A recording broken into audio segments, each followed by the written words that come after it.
Good morning from sunny Los Angeles. It's 7:30 in the morning, and I just thought I'd make a quick little video. I'm just getting out of here. I'm going to Vegas for two conventions or two conferences, which are spread over the next 7 days. So looking forward to that. But I just want to kind of document a video, just kind of sharing. I've been up here for about 5 days, and it's been really nice to be able to give myself that space. I've done a lot of planning, I've done a lot of journaling, done a lot of work too, a lot of deep work, did a lot of things that I was meant to be doing a couple of weeks ago, a couple of months ago, and just kind of got it sorted. Stuff that you don't really find time to do during the day, but if you carve out the time, it can get done. Yeah, just kind of thinking time mainly. I think it's going to have a really positive impact on going into the new year. Bill Gates very famously does his reading retreats once a year, where he takes a handful of books and he goes, locks himself in the woods for I think it's a week, and he just kind of reads and just thinks to himself. So it's not to that extent at all. Like, I've definitely been out and about and going to dinners and going to events, but I've definitely been able to, the time difference really helps too, because I'm away from all of the chaos of the day-to-day stuff, and it just really lets me prioritize what I should be focusing on. So I hugely recommend that if you find yourself too in the weeds of it, or you find yourself there's too many demands from you on a daily or weekly basis, or maybe you're just overwhelmed by the amount of stuff that you have to do, changing the environment, going somewhere that you love. Like LA, particularly being up here, was like a dream that I had since I was like 12, 13, 14. It actually would have motivated me the most, would have been like the trip coming out here and being able to go hang out on Sunset Strip and go to restaurants and go to parties and stuff.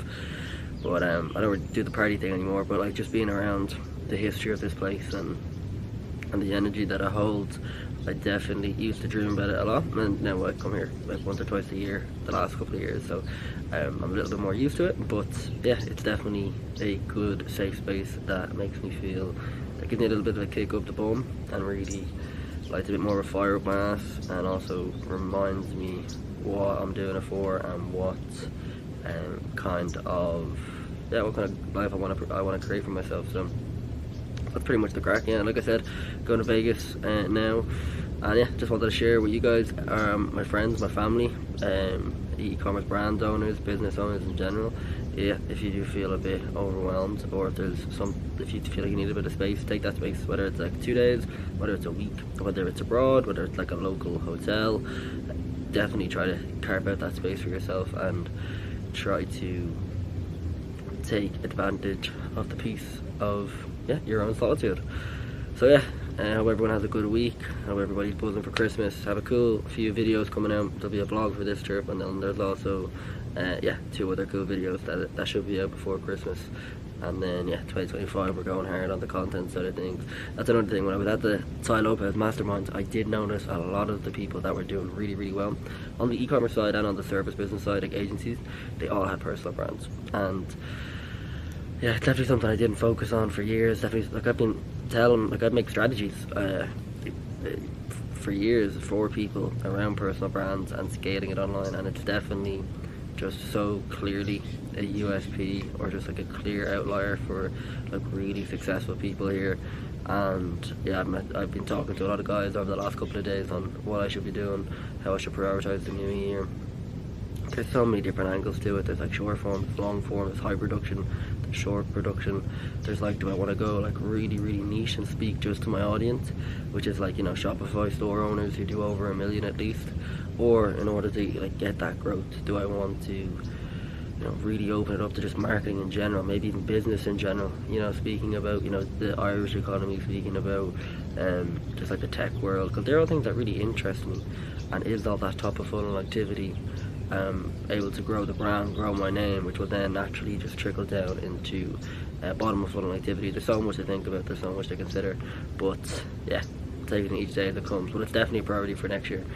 I've just realised how much of a necessity it is, particularly because even from a competitive standpoint, you could definitely grow a business and not do it, but it's definitely probably the most scalable way to grow a business. From what I've seen, from even some of my clients that I have, and then even the small few views and followers and things that like even I'd have, I do see the impact of it, even from the content that I put out, because people. I might put something out and only like 5 to 50 people might see it, but if the right people see it, you know, that naturally kind of starts bubbling up some questions, and really credible business people and brand owners will reach out and ask more questions. So yeah, definitely big focus for next year, and I enjoy doing it. I enjoy sharing my story. I think it's just about finding the voice and finding the messaging that I want to kind of keep consistent with. But look, let's see what happens. That'll naturally flow as we go. Alright, okay. Thank you so much for checking out the video, and I'll chat to you later.